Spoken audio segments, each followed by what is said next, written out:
You know what's funny about being invisible? You can see everything. Every eye roll, every dismissive wave, every time someone forgets to save you a seat, then remembers they need you to pay for theirs. I'm Deborah Ness, 38 years old, certified public accountant, homeowner. The person my family calls when their hot water heater explodes at 2 a.m. or when their can't-miss investment opportunity mysteriously needs an immediate cash infusion. Here's a fun game. Ask me the last time someone in my family asked how I was doing without following it up with a favor. Go ahead. I'll wait. My sister Kathleen? She's the sun everyone orbits around. Luminous, charismatic, catastrophically irresponsible. She's launched more failed businesses than most people attend job interviews, and yet somehow I'm the boring one. I graduated debt-free while working 2 jobs. She dropped out 3 times to discover her passion. But when Mom introduces us at parties, guess whose accomplishments get the 10-minute spotlight? I kept telling myself it didn't matter, that showing up, staying steady, and signing the checks would eventually earn me a real place in this family. Turns out I was right about one thing. Kathleen's anniversary dinner did change everything. Just not the way I'd hoped. Ever had a Kathleen in your life? Someone who takes everything and gives nothing back? If this story hits a little too close to home, hit that like button and subscribe because we're just getting started. Drop a comment telling me, what's the worst thing a golden child sibling ever did to you? Let's compare notes. I became the family ATM somewhere between Kathleen's organic juice bar concept and her sustainable fashion collective. The juice bar lasted 4 months before she discovered that buying organic produce wholesale actually cuts into profit margins. Who knew? Everyone. Everyone knew. The bill landed on my desk with a handwritten note from Mom. Just until she gets back on her feet, sweetheart, you know how these things go. I did know. I wrote a check for $23,000 and watched Kathleen post Instagram stories from a healing retreat in Sedona 2 weeks later. When I mentioned this discrepancy at Sunday dinner, Dad patted my hand and said, "Your sister processes stress differently than you do." Right. She processes it at a 5-star spa. I process it with a Costco-sized bottle of antacids. The thing about being the responsible one is that it's incredibly easy to exploit. Need someone to cover Dad's emergency surgery deductible when his insurance mysteriously doesn't cover the full amount? Call Deborah. She's good for $8,500 and won't even bring it up at Christmas. Need someone to remember Mom's birthday, anniversary, and that weird half-birthday thing she invented? Deborah keeps a color-coded calendar. She's thoughtful like that. Meanwhile, Kathleen forgets my birthday 3 years in a row, and when I finally mention it, casually, over coffee, because God forbid I make anyone uncomfortable, Mom laughs and says, "Oh, you know Kathleen. She's so creative, she loses track of time." Funny how creativity never interferes with her remembering to ask for money. I kept a mental ledger for a while, then stopped because it made me feel petty. Who counts the cost of loving their family? Apparently, just me. I'd convinced myself that keeping score was beneath me, that real love meant showing up without expectation of recognition or reciprocity. Very noble. Very stupid. Here's what I actually believed, deep in that pathetic, hopeful corner of my heart. That consistency would be rewarded. That one day, Mom would look at me with the same pride she reserves for Kathleen's courage to follow her dreams. That Dad would introduce me as his daughter without the qualifier, the sensible one, making it sound like a personality defect. That Kathleen would see me as a sister instead of a resource. I kept thinking there'd be a moment, some crystallizing event, where they'd suddenly realize what I'd sacrificed, how I'd been there through every crisis, and they'd finally make space for me at the center of their tight little circle. The anniversary dinner wasn't that moment. But it was the moment I stopped waiting for it. When Mom called about booking the venue, her voice had that particular brightness that meant she needed something. Kathleen's 5th anniversary is coming up. Vincent wants to do something special, but you know how tight things are with her new business launch. I knew. I always knew. And like always, I said yes. The venue has this gorgeous garden terrace, Mom gushed over the phone. String lights, white roses, completely private, very exclusive, very Kathleen. Of course it was. Kathleen's aesthetic required venues that cost more per hour than most people's car payments. The only thing is, Mom continued, and here came the pivot I could have scripted in my sleep, they need a deposit to hold it, $650, non-refundable.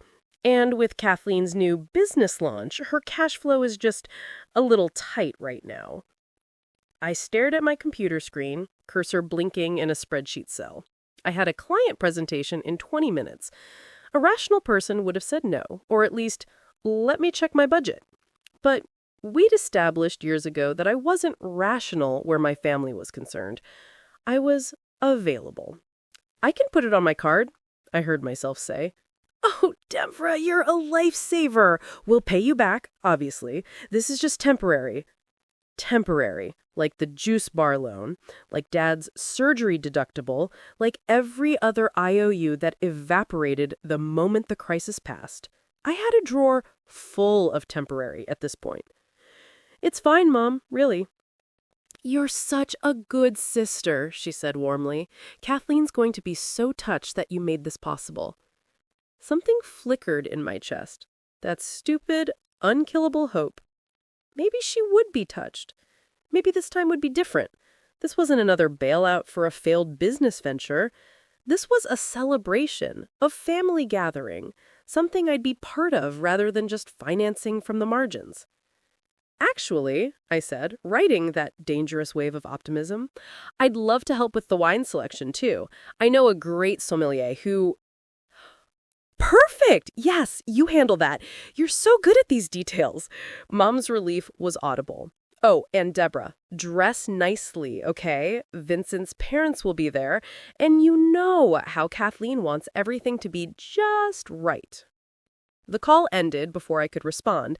I sat there holding my phone, trying to decide if dress nicely was practical advice or a subtle indictment of my usual wardrobe choices. I chose to believe the former. See? Still optimistic, still pathetically hopeful. That Saturday, I went shopping. Actually shopping, not my usual efficient Target runs. I found a silk blouse in a soft champagne color, elegant without trying too hard. The kind of thing that said, I belong here, without screaming, I'm trying to belong here. I even bought new earrings. The gift took longer. I must have visited 6 stores before I found it.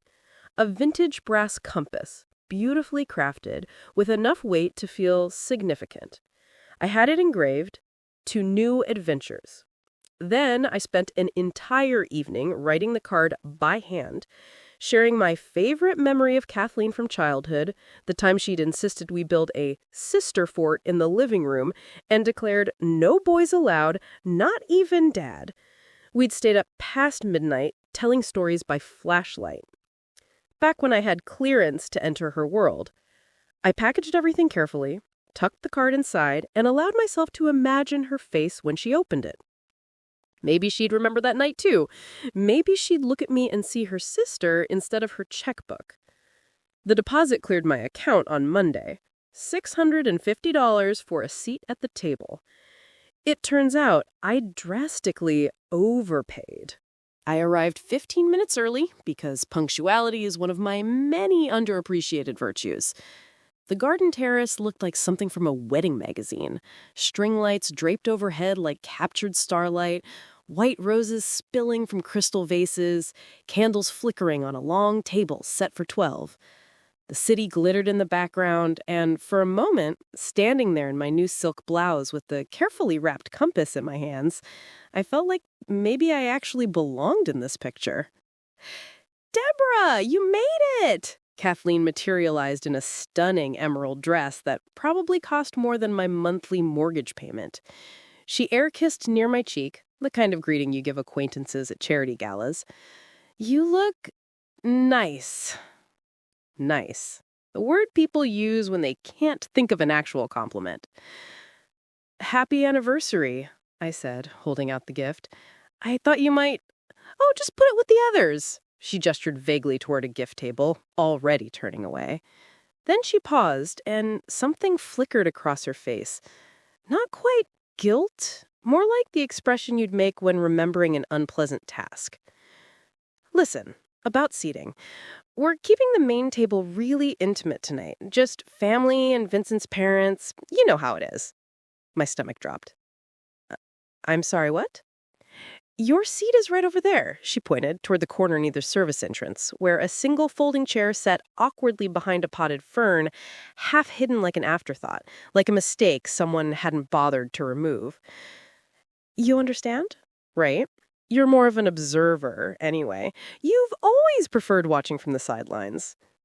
The smirk was subtle, but it was there. Just enough to let me know this wasn't an oversight.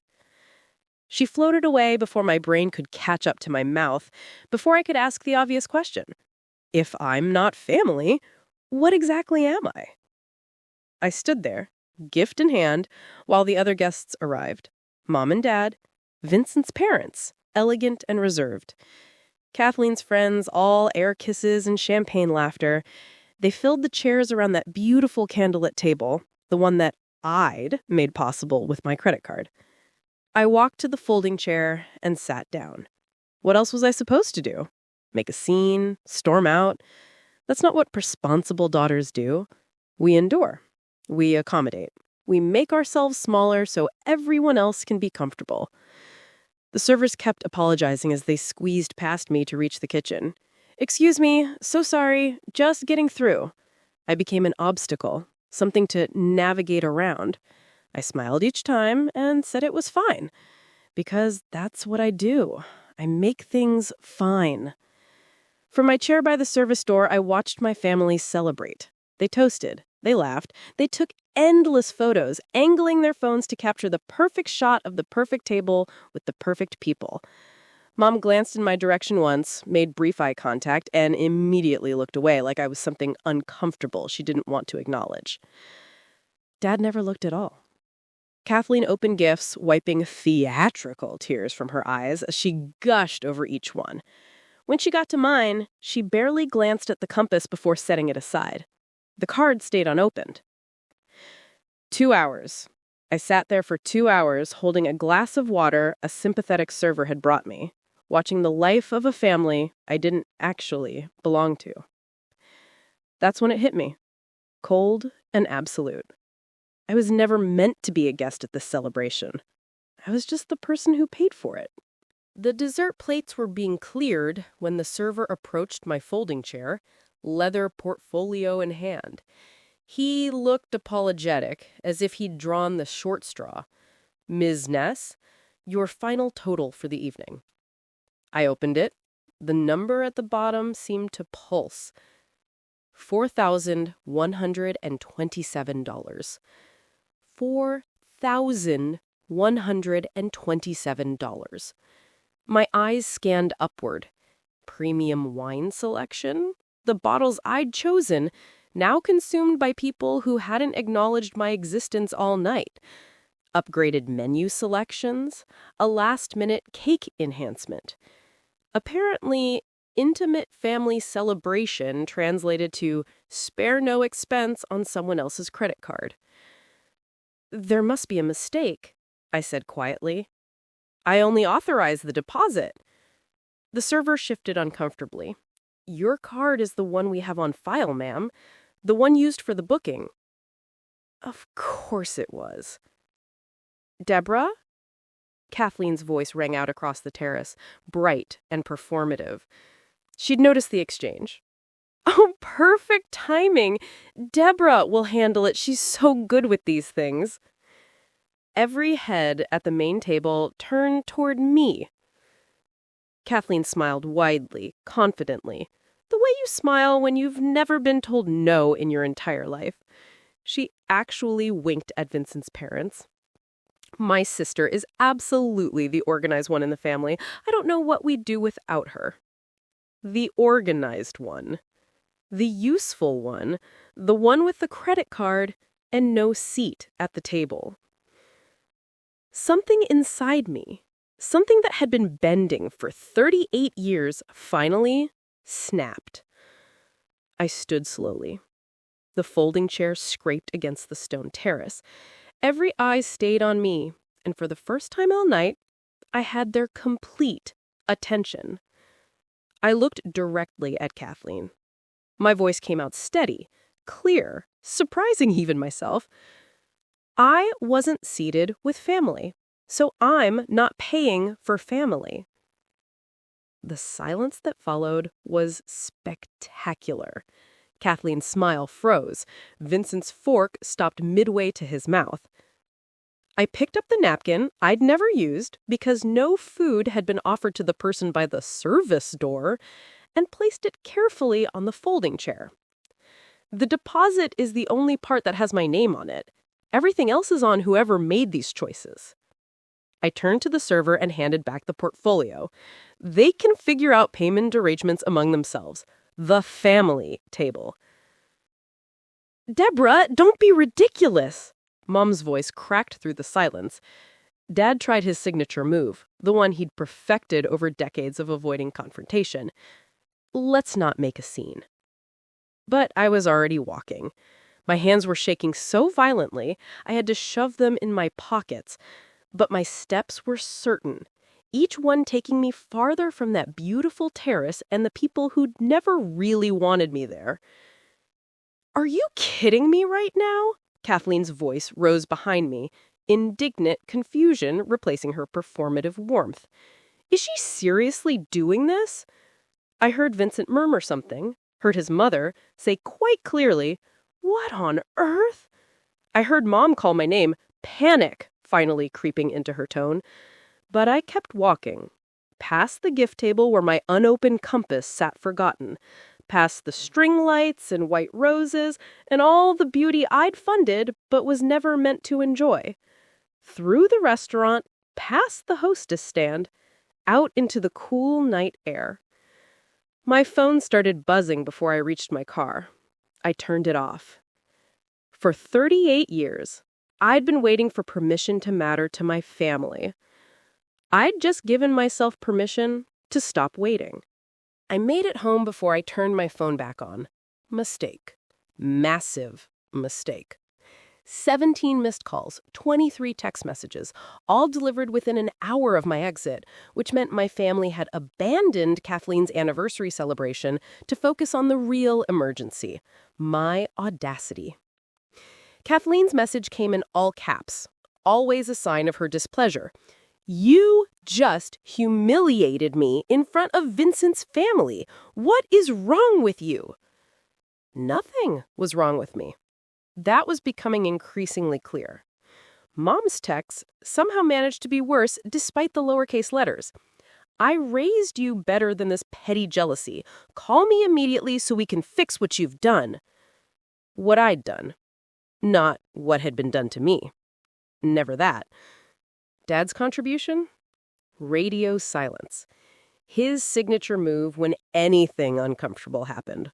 Why take a position when you could simply pretend the problem didn't exist? I poured myself a glass of wine, a moderately priced one, not the premium bottles they'd consumed on my theoretical dime, and let the messages pile up. Each notification felt like validation. If I'd really been wrong, they wouldn't be this panicked. The call I didn't expect came the next morning. Vincent's name on my screen made my coffee catch in my throat. Deborah. His voice was tight, controlled. My parents are asking questions I don't have answers for. I waited. They saw where you were sitting. They watched what happened. He paused, and I could hear something shifting in that silence. My mother called it unconscionable. Her exact word. She wanted to leave immediately, but we'd already ordered. I'm sorry they were uncomfortable, I said, meaning it. They seemed like decent people. They deserve better than front row seats to my family's dysfunction. Kathleen told me you volunteered to sit there, that you preferred being separate because you're not social. That's not true, is it? The question hung between us. I could lie, make it easier for everyone, protect Kathleen one more time. No, I said quietly. That's not true. He exhaled, long and slow. I didn't think so. After we hung up, I did something I should have done years ago. I checked my finances, really checked them. Every account, every card, every automatic payment. I'm an accountant, for God's sake. How had I been so careless with my own money? That's when I found it. The emergency credit card I'd given Kathleen access to 5 years ago, back when she'd sworn she just needed something for real emergencies only. I'd completely forgotten about it. The balance? $18,247. My hands went numb as I scrolled through the charges. Gucci handbag, spa weekend in Napa, restaurants I couldn't pronounce, a monthly charges going back 18 months. Not a single emergency, unless you counted the emergency of Kathleen wanting things she couldn't afford. My phone rang. Kathleen. I almost didn't answer. You need to fix this, she said immediately, no greeting. Vincent's parents are being completely unreasonable, and it's your fault. Just call his mother and apologize for your dramatic exit. I'm removing you as beneficiary on my life insurance policy. And I've just closed the emergency credit card, the one with $18,000 in charges. Silence. Beautiful. Shocked silence. You've mistaken generosity for weakness the last time. I'm done being your safety net, Kathleen. I'm done funding your life while being excluded from it. I'm just done. You can't. I already did. I hung up. My hands were shaking again, but this time it felt different. Not fear. Not anxiety. Freedom. The ripple effect was spectacular. Vincent's parents withdrew their promised $75,000 investment in Kathleen's latest business venture within 48 hours. Their attorney sent a formal letter citing concerns about character and family values. Apparently, watching someone humiliate their sister for sport, then lie about it, then sticker with a $4,000 bill didn't scream sound investment opportunity. Who knew wealthy people had standards? I heard through Mom, because, of course, Mom still called, though now her voice carried a nervous edge, that Kathleen and Vincent had started marriage counseling. The fairy tale was showing cracks. Turns out, watching your spouse treat family members like human ATMs makes you wonder what other moral shortcuts they might be taking. The family group chat went silent. Not the reflective kind of silence that comes from self-examination and growth. The awkward kind that happens when the person who usually solves everyone's problems stops responding and nobody knows how to function without that safety net. I'd been deleted from their emergency contact list, and they hadn't bothered creating a backup plan. 3 weeks after the anniversary dinner, my doorbell rang on the Tuesday evening. I wasn't expecting anyone, which should have been my first clue that nothing good was coming. Mom stood on my doorstep, and I barely recognized her. No makeup, eyes red and swollen. She looked small in a way I'd never seen before, like someone had finally turned off the stage lights and revealed the actual person underneath. "Can I come in?" Her voice cracked. I should have said no, should have protected the hard-won peace I'd been building. But decades of conditioning don't disappear in 3 weeks, so I stepped aside. She sat on my couch and cried. Not delicate tears designed to manipulate, the ugly kind that come from actual pain. When she finally spoke, the words came out broken. I failed you. We failed you. She looked at me directly, maybe for the first time in years.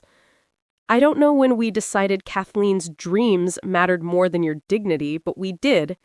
And I'm so sorry. No deflection, no excuses, no, but you have to understand. Just accountability. It wasn't enough. It couldn't erase 38 years of being invisible, of being used, of being the afterthought daughter. But it was a beginning, a crack in the foundation of lies we'd all been living on.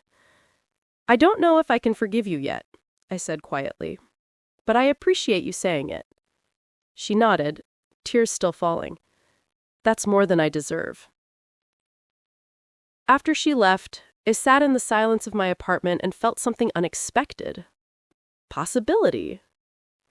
The next day, I booked the pottery workshop in Portugal. 2 weeks.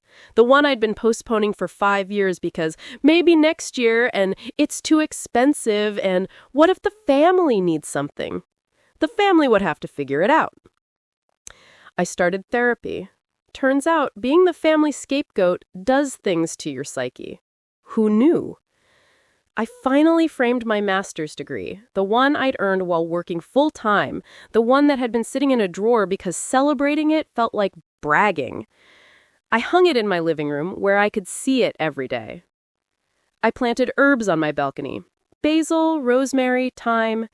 Small things that needed tending, that would grow if I cared for them properly. A metaphor so obvious my therapist smiled when I mentioned it. And I bought a table. A small, second-hand one from an estate sale, scratched and weathered, but solid.